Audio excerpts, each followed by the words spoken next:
Prega a palavra, disse Paulo ao seu filho na fé, Timóteo. Se de fato a palavra de Deus é inspirada, então é muito importante que o pastor mestre pense bem antes de ele pregar, que aquilo que ele fala seja de fato a palavra de Deus, e que cumpra a sua razão de ser, e que torna todo homem perfeito e perfeitamente habilitado para toda boa obra. Eu quero esse dia dar alguma palavrinha sobre como se pode preparar uma mensagem expositiva. Naturalmente, em primeiro lugar, é necessário que se escolha um texto. O texto deve ter integridade, deve ser um parágrafo, pode ser um ditado, pode ser um mandamento, mas que seja íntegro e que tenha coesão e que tenha uma certa dinâmica, porque a gente está pensando em chegar a alguma conclusão. É justamente isso que tem que pensar quando se prega expositivamente. Qual é a razão dessa pregação? Para onde que nós queremos direcionar essa palavra? Deve ter alguma conexão com as necessidades do povo e deve ter totalmente integrada na própria palavra, enraizada na palavra.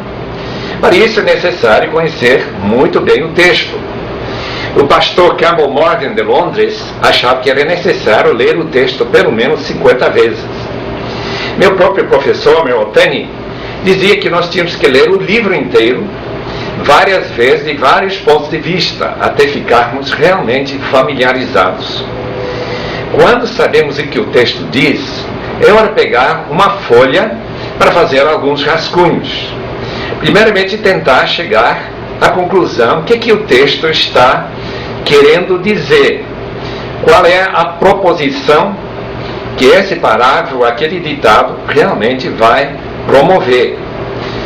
Seu objetivo, uma vez reconhecido e sintetizado, a gente escreve, porque isto é aquilo sobre o qual a mensagem deve ser composta.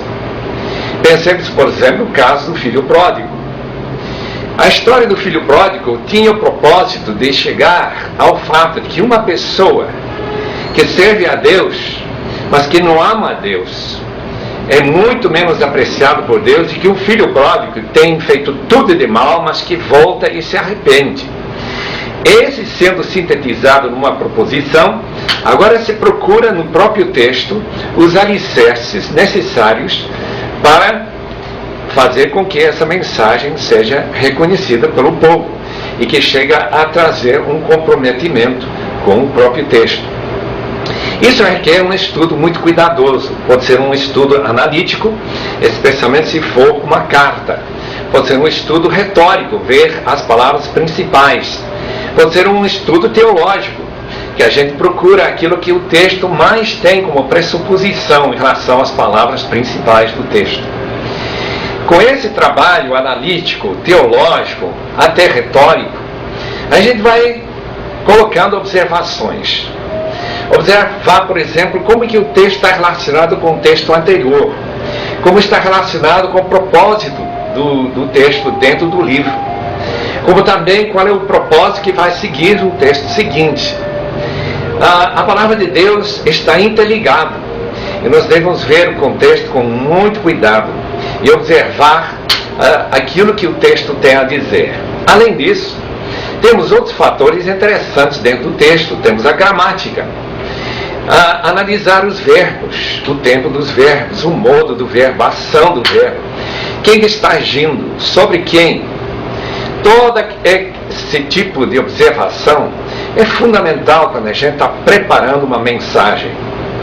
Nosso colega na faculdade teológica achava que 30 horas para preparar uma mensagem era muito bom. Eu acho que ninguém vai gastar 30 horas para preparar uma mensagem expositiva. Mas o tempo que se possa gastar, especialmente meditando, como o salmista diz, dia e noite, tudo é útil para chegar a essa palavra que Deus colocará no seu coração. E para que não coloque coisas que não ajudam em argumentar a favor dessa proposição. Uma vez que a gente tem essas observações, começa a estruturar a mensagem. Normalmente pensamos, para sustentar uma proposição, 2, 3, 4 argumentos que estão dentro do próprio texto. Excluir tudo que não tem nada a ver com essa sustentação. E sempre enfatizar os argumentos que o próprio texto levanta a favor da proposição, aquela ação que se espera que os ouvintes vão de fato fazer. Uma vez que se começa a fazer essa estruturação e procurar esses argumentos, colocá-los em numeração de progressão, de direção, aí pensa na conclusão. A conclusão não é apenas uma repetição daquilo que já foi dito, mas é a proposição colocada como uma espécie de apelo. É para que os ouvintes realmente pensem seriamente em fazer aquilo que o texto recomenda, que haja um verdadeiro comprometimento. Muitas mensagens terminam sem uma conclusão, simplesmente deixam lá no ar.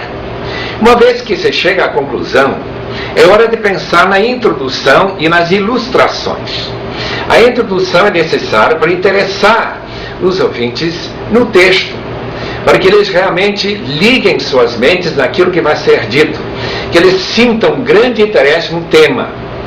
Além do mais, as ilustrações devem dar uma força maior àquilo que está sendo ensinado. Ilustrações são como janelas que abrem a mente para receber a palavra do Senhor. Uma vez preparada essa mensagem, então naturalmente é necessário esse dobrar dos joelhos, de muita oração, para que Deus coloque seu Espírito a acompanhar e dar força, para que as palavras sejam de fato vivas e não simplesmente mortas. Mas para isso eu quero deixar mais um instante a falar sobre a eficácia da mensagem.